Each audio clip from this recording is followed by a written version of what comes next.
Hey folks, so went out garage sailing. I'm actually a couple of weeks behind on videos because I got some other garage sale stuff from this past weekend, but this is from like I think 2 weekends ago.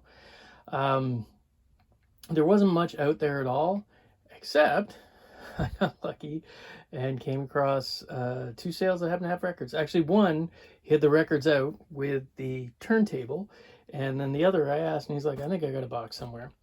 But sort of the first one that I rolled up on, I could see the turntable sitting on top of a table, and then when I got over there, there was a box full of records. And basically, it's a story that I'm hearing more and more. It's somebody dug out their records and was like, "I'm going to get a turntable and start listening again." Um, and they did, and then within a year or two, they realized that as much as I and many others love the inconvenience of records, a lot of people don't. And that's the reason why a lot of people switched over to CD right away. It didn't have anything to do with, sound. It was just strictly convenience. Records are a pain. They are almost like a lifestyle. You can't just, you can casually, play records, but it you usually have to get a bunch of equipment that people have sort of forgotten how to use. And they get dirty. You got to clean them. You got to take care of them. You have to have space for them. And so this guy just decided, you know what? I remember why I didn't want these. And he told me he was just going back to streaming. So there you go. I'll start with the turntable. It's not a super high-end turntable by any stretch. It's a Stanton. And that's actually, see, he had to go out and buy a preamp because he didn't have an old amplifier that or receiver that had the phono preamp built into it. So he had to go out and buy one of those. He said he thinks that cost him more than the turntable originally. So it's a Stanton, and for those that know, Stanton basically was a company that oh, I got the thing backwards. Started out essentially as a DJ, competing, trying to compete with the Technics 1200s for DJs and radio stations. And they came up with a lot of good turntables that can fully compete, although I'm sure people would argue with me till the end of time, with the Technic 12s. The cult of Technic 1200s as being the greatest turntables ever made is strong, and you will never beat it. But the reality is there were some good turntables. This is one of their entry level ones. It is a direct drive. As the stop starts, this is all upside down, sorry. And it's actually got stop start. The thing about this is on either way, so whichever side you decide to do it on. It has the speeds too, so you can do plus minus on there. So if you are beat mixing, you can speed it up a little and slow it down. Decent turntable. It's got a half decent cartridge on there. Nothing great, little light on there. Perfect for somebody who just wants to sit at home and start listening some records they've had sitting around. Not as bad as some of the Crosley entry levels. Not as good as, say, some of the Project stuff, but a decent little turntable for somebody to start off with. And if they really get into it, then they can go on to the never-ending arms race that can become audiophile listening. But he did have some records with it, which was great. Nothing, again, there is no like holy grail in this lot. It was just bread and butter stuff that I can sell at the store all day. And, I think there might be one or two, like this wrestling album, that I might end up keeping for my collection because I didn't have a copy.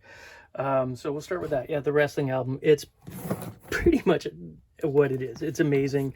The WWF was at the height of its powers. I think this came out in like 85. And they were marketing everything because why not?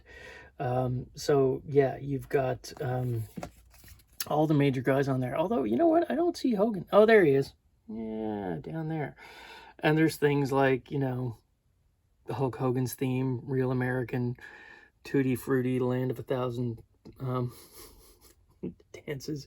Eat Your Heart Out, spelled H-A-R-T, for oh man, what was his name? Rick Hart, out Springfield. So yeah, and there's all kinds of just fun stuff on there. It's a great record. But there was some, like, 80s harder rock, like Scorpions, AC/DC, more AC/DC, some more poppy harder rock like Bon Jovi, a couple of Bon Jovi titles. This has to be in everybody's collection, a copy of Thriller. This is interesting. This is actually a Canadian sort of prog group called Terraced Gardens. I haven't listened to it yet. That's one I'm actually going to listen to for myself, see what it's like. Elvis Costello, more Scorpions, Manhattans, bit of Capsule, classic cult Love, which I've taken a look at. That's the gatefold version. Scorpions, more Bon Jovi, Zeppelin, Princess Purple Rain, Kenny Rogers, Robert Palmer. A lot of this stuff, like I said, normally I wouldn't have bought it, but he wanted to get rid of it all as one big lot. You can see some of the prices there. That looks like, to me, like a Salvation Army sticker, so he was buying those back in the day from there. Steve Perry, some later 80s Heart, Falco, Love Songs are back. I have no idea.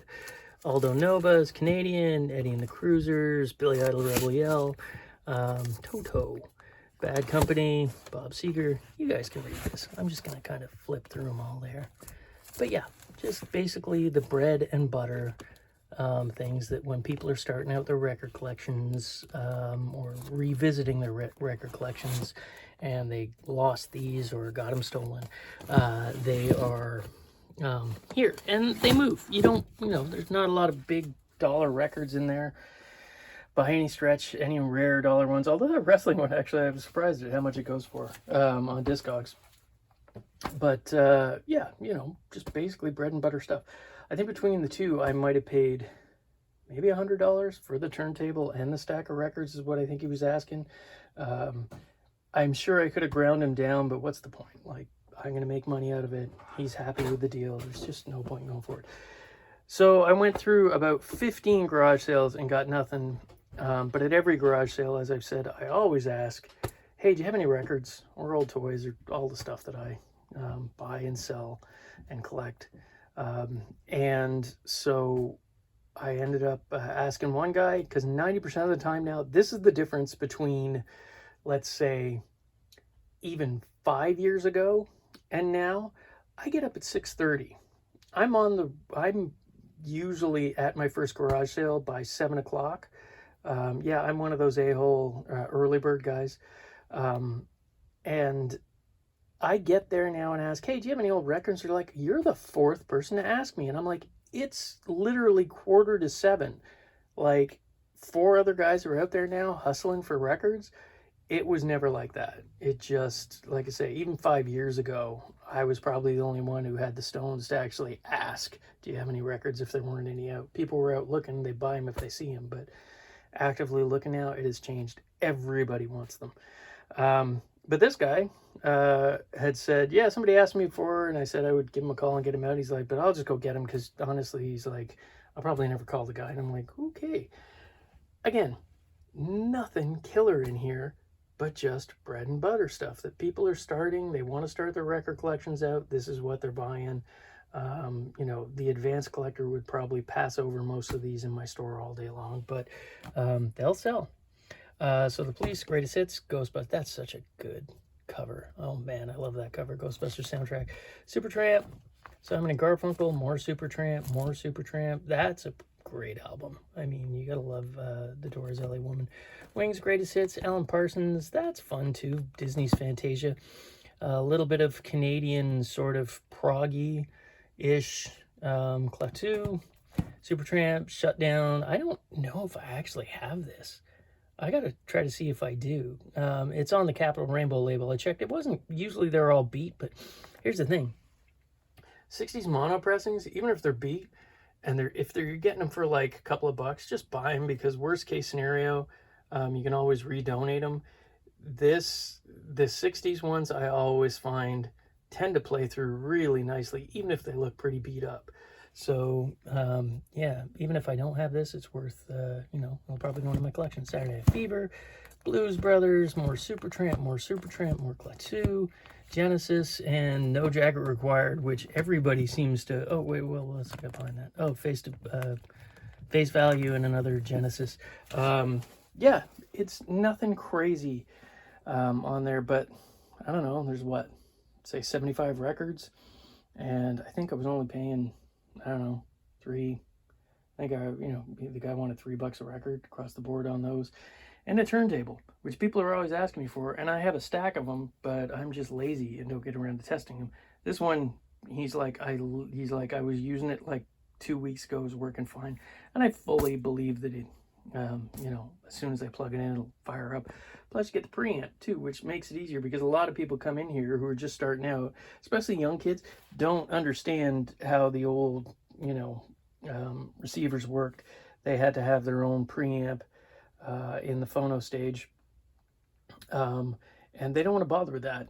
So a lot of these ones just want to plug it into the amp that Dad gave them, which doesn't have a phono preamp in it, and they have to go and buy one of these little guys, which is a preamp.